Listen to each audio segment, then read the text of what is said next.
Aujourd'hui, un voyage mathématique à partir d'une simple bande de papier. Alors, il ne s'agit pas du ruban de Möbius, pour ceux qui ont déjà vu cette vidéo. C'est un autre sujet puisque nous allons aller à la rencontre de la courbe du dragon.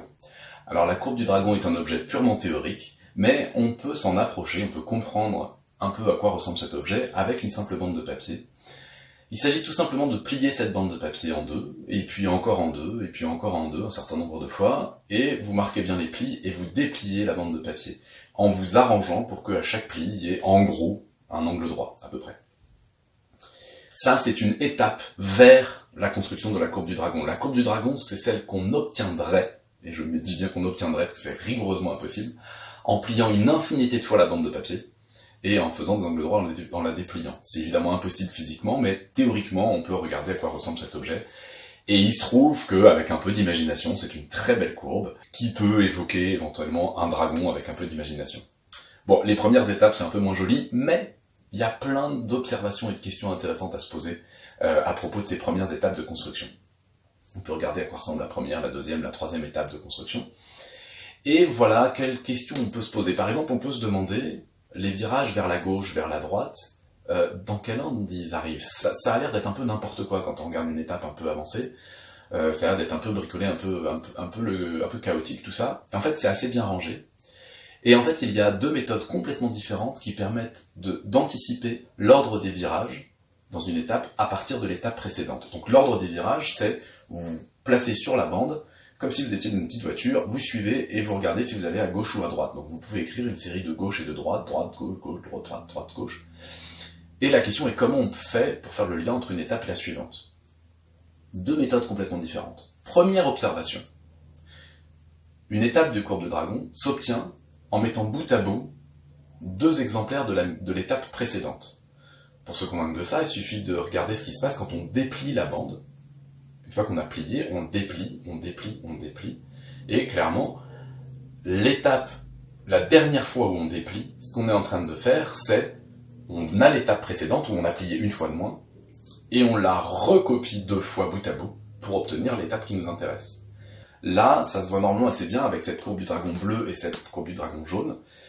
C'est évidemment deux fois la même, mais il y en a une qui part du début, l'autre de la fin. Donc pour trouver l'étape, une certaine étape à partir de l'étape précédente, vous prenez les virages droite-gauche d'une certaine étape, vous les inversez au niveau de l'ordre, ensuite vous changez les gauches en droite et les droites en gauche, et vous rajoutez au milieu juste un virage, qui est le virage central, soit gauche, soit droite, suivant la façon que vous avez de poser votre courbe, votre bande de papier à la fin.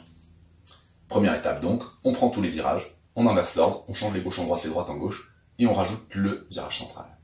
Et ça marche de façon complètement automatique, quelle que soit l'étape, pour trouver l'étape suivante. Deuxième observation, qui va amener une méthode complètement différente. Observez ce qui se passe quand on a déjà complètement plié la bande de papier et qu'on s'apprête à la plier une dernière fois. En faisant ça, on va rajouter des plis exactement entre tous les plis déjà existants à l'étape précédente. Et un au début, un à la fin. Donc ça veut dire que pour passer à l'étape suivante, on peut prendre l'ordre des virages à une certaine étape, les écarter en laissant exactement la place pour un virage entre deux, et intercaler les virages créés par ce dernier pliage. Et quels vont être ces virages? Eh bien, la bande de papier, avant de la plier, vous voyez bien qu'elle va une fois sur deux à gauche, une fois sur deux à droite, une fois sur deux à gauche, une fois sur deux à droite. Donc quand on plie, on va créer alternativement un virage vers la gauche, un virage vers la droite, un virage vers la gauche, un virage vers la droite. Donc, tout ce qu'il y a à faire, c'est vous prenez la série de virages d'une certaine étape, vous les écartez, et vous intercalez une fois sur deux, gauche, droite, gauche, droite, gauche, droite. Ou bien sûr, droite, gauche, droite, gauche, droite, gauche, si c'est comme ça que vous avez plié. Et ça va donner rigoureusement la même chose que la première méthode, ce qui est quand même très surprenant, parce qu'on a l'impression de faire deux choses complètement différentes. Ces deux méthodes fonctionnent parfaitement, et elles nous permettent d'explorer un certain nombre de questions. Par exemple, est-ce qu'il y a des carrés qui apparaissent? Oui, il y a un carré qui apparaît dans la dernière étape ici. Est-ce que la courbe du dragon peut se croiser elle-même? Voilà, il y a plein de choses intéressantes qu'on peut explorer déjà, rien qu'avec des bandes de papier. Et puis vous pouvez faire une courbe de dragon, une étape de courbe de dragon assez avancée, en comprenant la première méthode, en collant des courbes de dragon les unes aux autres. Vous pouvez déjà obtenir quelque chose de très joli si vous avez la patience, avec un peu de colle et des jolies bandes de papier. Si vous voulez en savoir plus, bien sûr, renseignez-vous sur Internet, il y a énormément de choses qui existent, ou dans des magazines, ou dans des livres. En attendant, vous avez déjà de quoi vous amuser pendant un petit moment.